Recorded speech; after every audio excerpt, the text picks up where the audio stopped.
እሺ አቤ መስመር ላይ ነው። አቤ መስመር ላይ ነህ? አዎ ተናስተልኝ እንዴት ነህ? ተናስተልኝ ሻለቃ ሁሉ ሰላም? አይ ዛሬ ሌላ ነኝ ዛሬ። ከፍ ያለ ነው። እንዴት ነህ? ደህና ነው ወይ?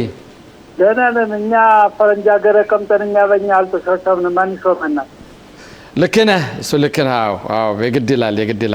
እንዴት ነው ሁኔታው? ምን ይመስላል? ያለው ሁኔታ ምንድን ነው? እንዴት ነው የሀገራችን ተጨባጭ ሁኔታ? ወዴት እየሄድን ነው? እንግዲህ የዓለሙን ነገር የቆየ ሰውዬው ነው ያለ። በተለይ አሁን ወደ ምርጫ እየተካሄደ ነው፣ ግን በውስጣችን ያለው አለመግባባት ሁኔታ ወዴት እየወሰደን ነው? እንግዲህ ያው ዲሞክራሲ የሚባለው እኮ እየቀረ ነው። ዲሞክራሲ መብትን ተገን በማድረግ የሰው መብት እየገፈፍን አይደለም ነው እንጂ ግን ጊዜው እንደዚያ ስለሆነ እኔም እንደማየን ያለች እንደ ሀገር እያሉ ነው። የሚገርም ሁኔታ ነው። የፖለቲካ ጉዳይም እየተጧጧፈ የመጣበትኝ ሁኔታ ነው። እንዴት ነው? ምን ይመስላል? በአሁኑ ሰዓት የቀኙ ክንፍም የግራው ክንፍም የራሳቸው የሆነ ሽኩቻ እያደረጉበት የሚገኝ ሁኔታ ነው ያለ። እንግዲህ በአውሮፓም ተደግሟል። ዛሬም ደግሞ በአሜሪካ አካባቢ በኮሎምቢያ የነበረው የግራ ክንፍ መንግስት ኢራንን ሲደግፍ የነበረው እሱ ወድቆ በቀኝ ክንፉ ተተክቷል ማለት ነው። እንደገና ደግሞ ያው ባለፈው አመት አሜሪካ የጠለፈችው የቬኔዙዌላው ፕሬዝዳንት ደግሞ የሁሉ ባንድ ላይ ተይዞ እንግዲህ የሊባኖስ ጉዳይም የሁሉም በዚህ በመካከለኛው ምስራቅ ጉዳይ በጣም አስጊ ሁኔታ ነው ያለ። እንግዲህ ዓለማችን ወዴት እየሄደች ነው? እንደው ስናየው በፖለቲካው ምክንያቱም አሁን ብዙ እየተሻኮትና እንደው በቡድን ሆነው እየተከፋፈሉ እችን ዓለም ወዴት ሊወስዷት ነው? በተለይ መሪነን የሚሉትኝ እንደምሳሌ ግን ስለሆነ የአሜሪካው ፕሬዝዳንትን አቋም ብንመለከት ከትናንት በፊት አቋማቸው ሌላ ነበር። የተናገሩት ነገራቸውን በየሰከንዱ በየሰዓቱ የሚቀያየሩበት ሁኔታና አሁን ደግሞ ቀደም ሲል ያው ከባልደረባዬ ከፋሲል ጋር ቆይታ እንደነበረን ፊታቸውን ቀጥታ ወደ ፓኪስታንና ወደ ካታር የተመለሱበት ይሆናል። የተባበሩት አረብ ኤሚሬትንም የረሷቸው ይመስላልና በዚህ እንዲያው የተኩስ አቁም ስምምነት ላይ የተባበሩት አረብ ኤሚሬት ከመቼውም ጊዜ በበለጠ ቅሬታ እንደተሰማቸውም እየተነገረ ይገኛል። ድሮም እኮ የታወቀ ነው። የአሜሪካው ፕሬዝዳንት የቢዝነስ ሰው ናቸው። ሁሉም ነገር የሚያዩት ፎቶም ሆነ ጦርነትም ሆነ ምንም ሆነ ከቢዝነስ አንጻር ነው። ይሄ ነገር ትርፍ ያገኝልኛል አያገኝልኝም ነው። ስለዚህ አሜሪካ ፈርስ ከሁሉም በፊት አሜሪካ ብለው የተነሱ ስለሆነ ሁሉን ነገር የሚያዩት ከገንዘብ አንጻር ከትርፍ አንጻር ስለሆነ ይሄው በእስራኤል ላይም በካታር ላይም በሌሎችም ላይም የፈለጉትን አባባል የፈለጉትን እርምጃ እየወሰዱ እና ወደ ሀገራችን ስንመለስ ከፍተኛው ፍርድ ቤት የፍርድ ቤቱ ምክንያት ያለው ሽኩቻ አለመግባባቱ ወዴት ነው የሚወስደን? ምንድነው? እስራኤል ውስጥ ህግ አለ ማለት እንችላለን ወይስ ህጉ እየተጣሰ ነው ያለው ወይስ ህጉ በተወሰኑ ግለሰቦች ብቻ እየተመራ ነው ያለው? አሁን ባለው ሁኔታ በመጀመሪያ ደረጃ እስራኤል ከ78 ዓመት በፊት ስትመሰረት የረቀቀ ህግ አለ። ይሄ ህግ ምንድነው የሚለው? ከዚህ በበላይ የረቀቁትን ህጎችን ለመቀየር የሚፈልግ መንግስት ወይም አካል ካለ ከ120 መቀመጫው 80ውን እጅ የተቀናቃይ ፓርቲና የጣምራ መንግስቱን ፓርቲ አግኝቶ 80% የሚያመጣ ከሆነ ህጉን መቀየር ይቻላል፣ መሻር ይቻላል፣ በሌላ መተካት ይቻላል ይላል። አሁን ያለው መንግስት ግን በአጠቃላይ 68 ከ120 ውስጥ መቀመጫ አለው እና ባለጊዜ በመሆን የፈለጉትን ለመስራት የሚያደርጉት ጥረት እስራኤልን ወደ ሌላ አቅጣጫ እየወሰዳት ነው። አሁን ባለንበት ሁኔታ ከ3 ዓመት ጦርነት በኋላ የእስራኤል ህዝብና የእስራኤል መንግስት በአጠቃላይ እስራኤል እንደ ኮሪያ እንደ ሰሜን ኮሪያ እንደዚህ ያሉ ሀገሮች መስላ እንደምታይበት ሁኔታ እየመጣ ነው። እንዲያውም ይጠሉናል። በሚጠሉን ላይ ደግሞ ይሄን ስንጨምርበት እኛ ይሄ በጣም ችግር ነው የሚያመጣው። ለስርዓቱ ግን አስቸጋሪ አይሆንም? ይሄ ፍርድ ቤቱ ለምሳሌ አሁን ብዙ ዳኞች አነሱ ይባላል፣ ዳኞች የሉም ይባላል። ያንዳንድ ሰው የግል የሚካሄደው የፍርድ ሂደትም ጊዜ እየወሰደ ነው፣ ጊዜ እየበላ ነው ይባላል። እንደው ይሄ ሁሉ ባንድ ላይ የሆነ በተለይ ግልጽ እንነጋገር ከተባለን ይሄ የቀኝ ክንፍና የግራ ክንፍ የፖለቲካ ርዕዮተ ዓለም ተከታዮች መስማማት ያልቻሉበት መንገድ ምንድነው? በመጀመሪያ ደረጃ በአሁኑ እስራኤል ባለችበት ሁኔታ ግራን ክንፍ ቀኝ ክንፍ የሚለው ተራራው ተደርምሶ ሁሉም በአንድ ቦታ ላይ ተያይዘው ገደል ሊወድቁ የቀረቡበት ሁኔታ ነው ያለ። በጣም ያሳዝን ሁኔታ ነው። ምክንያቱም የመንግስት ምን ሰራ፣ ምን አዋጆችን አወጣ፣ ምን ተግባራዊ ያደረገ፣ የትኛውን ህግ ተረጎመ የሚለውን ነገር መቆጣጠርና ሚዛናዊ እንዲሆን ማድረግ የሚችለው ፍርድ ቤቱ ነው።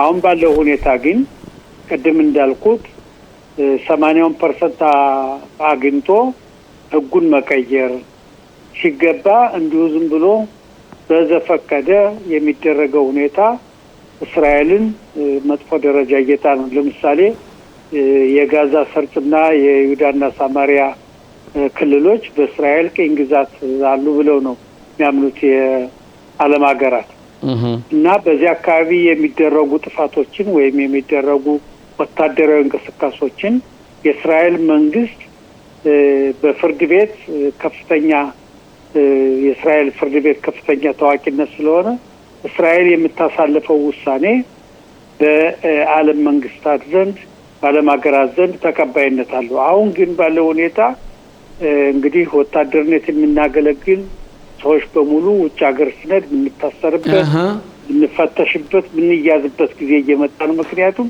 የእስራኤል የፍትህ ሁኔታ እየተቀየረ ነው።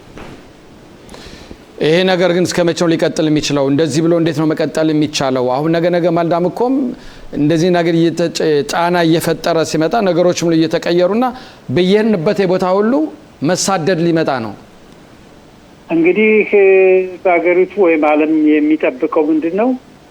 በአጠቃላይ በሚቀጥለው 4 እና 5 ወር ምናልባት ምርጫም ላይ ሊችል ይሆናል። ምርጫ ከሆነ ይህ ጉዳይ ይቀየራል ብለው የሚጠብቁ ብዙ የዓለም ሀገራት አሉ። በዚያ ደረጃ ከተቀየረ አሁን ያለው ሁኔታ ይቀየራል። እስራኤልም ከነበረችበት ወደ ነበረችበት መስመር ትቀየራለች፣ ትመለሳለች ብለው የሚጠብቁ ብዙ ሀገራትና ብዙ መንግስታት አሉ ማለት ነው። ስለዚህ አሁን እኛ በተለይ አሁን ያለው መንግስት እንግዲህ ያው መንግስት አሁን ይቀየራል የሚል እንትና ወደ ምርጫ ልንሄድ ነው። ዞሮ ግን የሚያሳየው እስካሁን ድረስ የነበረው በፍትህ ሚኒስቴሩ እና በከፍተኛው ፍርድ ቤት ዳኛ እንዲሁም በመንግስት ትልቅ አለመግባባት አለ፣ ቅሬታ አለ። ይሄ እንዳለ ሆኖ አገር የሚመራው እንደዚህ ነው ወይ? አይደለም። ቀድሞ ቀረ እኮ ሀገር የመምራት። ስለዚህ አንድ አርቲስት ነበር በእኛ ባንተናችን ታማኝ በየነ ይባላል። ታውቀዋለህ እንግዲህ አንተም ብዬ አስባለሁ። እና አንዳንድ የቀድሞ የኢትዮጵያ ጠቅላይ ሚኒስትሮችን እየጠየቀ እንዴት ነው ሀገሪቱ የምትመራት ምናምን ብሎ ሲጠይቅ በግምት ብሎ የተናገረበት ሁኔታ አለና እና በግምት ነው እንደ ሀገር የሚመራ ያለው አሁን? አይ በግምት እንኳን አንደኛ የዓለም መንግስታትን የመመልከቱና በእስራኤል ላይ ምን ተጽዕኖ ሊያመጣ ይችላል የሚለውን ፍጹም አያዩትም። እኛ ባለ ጊዜ ነን፣ ያን ጊዜያችን እንጠቀምበት በሚል የሚያዩት ነው። ለእስራኤል ብሎ የሚያስብ የፓርላማ አባልና የሚኒስቴር ደረጃ ብዙዎቹ ያሉ አይመስሉም። ምክንያቱም ልክ በስልጣን ተጠምተው የቆዩ አሁን ያገኙትን አጋጣሚ በመጠቀም ነገሮችን ለመቀየር የሚሞክሩ ናቸው። ይሄ ግን እስራኤልን ወደ ሌላ አቅጣጫ የሚወስድና መጥፎ ደረጃ ላይ የሚያደርስ መሆኑን ግን እንጃ የተገነዘቡት አይመስልም። ቢገነዘቡም የራሳቸውን ወንበር ነው እንጂ የሀገሪቱን ወደፊት ዕጣ ፈንታ አይቀይርም። ግን ይሄ በራሳቸው ላይ አሁን ከከፍተኛ ችግር እያመጣሉ። ለምሳሌ በሊኩድ ፓርቲ በእስራኤል ሀገር ውስጥ ከፍተኛ የፓርቲ አባላት ያለበት ፓርቲ ሊኩድ ነው። በየ3 አመት ተኩል በየ4 አመቱ የውስጥ ምርጫ ፕራይመሪስ የሚባል ይደረጋል። እውነት ነው። አሁን ባለው ሁኔታ ጠቅላይ ሚኒስትሩ ምን አቀርበዋል? ፕራይመሪሱ ቀርቶ የመዳቢ ኮሚቴ አቋቁመው ያ ኮሚቴ ሰዎችን መርጠው እንዲያቀርቡ ከ10 3ቱ የጠቅላይ ሚኒስትሩ እጩዎች እንዲሆኑ የሚደረግ ነገር አለ።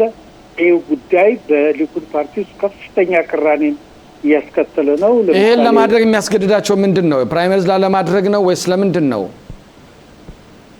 እስራኤልን እንደ ቱርክ እንደ ራሻ ብቸኛ መሪ እሳቸው መሆኑን ለማረጋገጥ የሚደረግ ጥረት ነው እንጂ በሊኩድ ፓርቲ ውስጥ ከ120 ሺህ በላይ አባላት አሉ ይባላል። እነዚህ የሚመርጡት ጥሩ የሰሩ የፓርላማ አባላት ሚኒስትሮች ካሉ በጥሩ ቦታ ይመርጣሉ፣ ካልሆነ ደግሞ በሌሎች አዲሶች መርጦ ይተኳቸዋል። ጠቅላይ ሚኒስትሩ ግን በማንም እምነት ስለሌላቸው የራሳቸውን 10 ሰዎች ከ30 10 ማስገባት ይፈልጋሉ። እንደገና ደግሞ የእሳቸውን ደጋፊዎች አንጨብጫቢዎች ወደፊት ለማስቀደም ይሞክራሉ። ስለዚህ ይህ ጉዳይ ዲሞክራሲው እየሳሳ ነገ ማልዳ ወደ ሌላ አቅጣጫ እየሄደ መሆኑን የሚያሳይ ነው። እሺ አቪ፣ ለመጨረሻ ማጠቃለያ የምትለው ነገር ካለህ? በተለይ ይሄ ጉዳይ እልባት ሊሰጠው የሚገባ ጉዳይ መስሎ ይታያል። ምክንያቱም እንበልና አሁን ያለው መንግስት በስልጣን ላይ ያለው መንግስት በሚቀጥለው ምርጫ ላይ በስልጣን ድጋሜ ቢመረጥና መንግስት የማዋቀር እድሉ ቢያጋጥመው ምን አይነት የፖለቲካ ሂደት ነው ሊኖር የሚችለው? ምን አይነት በተለይ በፍርድ ቤቱ በከፍተኛው ፍርድ ቤት በኩል ያለው ሁኔታ አሁንም ይቀጥላል? እንደምናስታውሰው በሙሉ የህግ ማሻሻያ እናደርጋለን ብለውም ከፍተኛ ሽኩቻ፣ ከፍተኛ ሰላማዊ ሰልፍ የነበረበትና ከፍተኛ በማህበረሰባችን በህዝቡ ዘንድ መፈራቀቅ፣ መከፋፈልን የፈጠረ ጉዳይ ነበርና ይሄስ እንዴት ነው እልባት ሊሰጠው የሚገባ ጉዳይ ነው ብለህ ታስባለህ ወይ? እንግዲህ አሁን ያለው የጣምራ መንግስት በምርጫው ድል አግኝቶ እንደገና ቢመረጥ አንድ ምን ያህል አባላት ያገኛል የጣምራው መንግስት?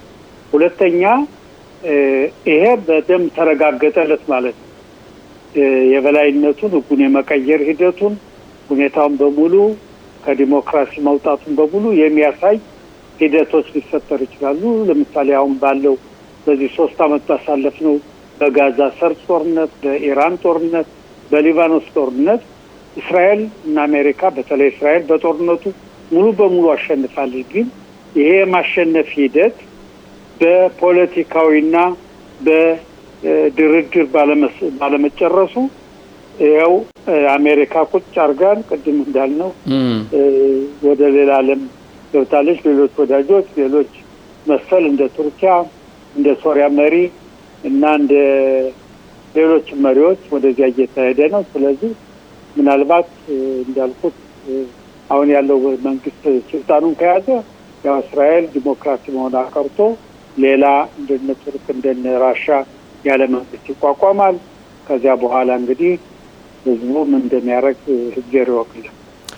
እሺ የህግ ባለሙያ ጠበቃ ቢተው ለሰጠን ሰፋ ላለ ማብራሪያ እጅግ በጣም እናመሰግናለን። እግዚአብሔር ይስጥልን። አብረን። እሺ